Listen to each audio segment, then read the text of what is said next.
EP200 is a fermented soy protein that we use in the climate section.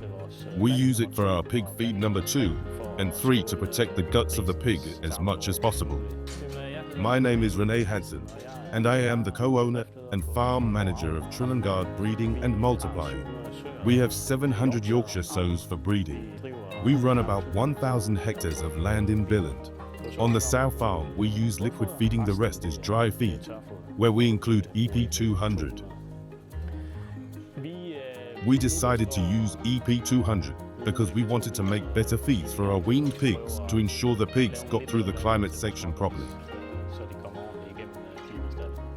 We first learned about European protein in 2015, when I was looking for a new soy protein for our pigs.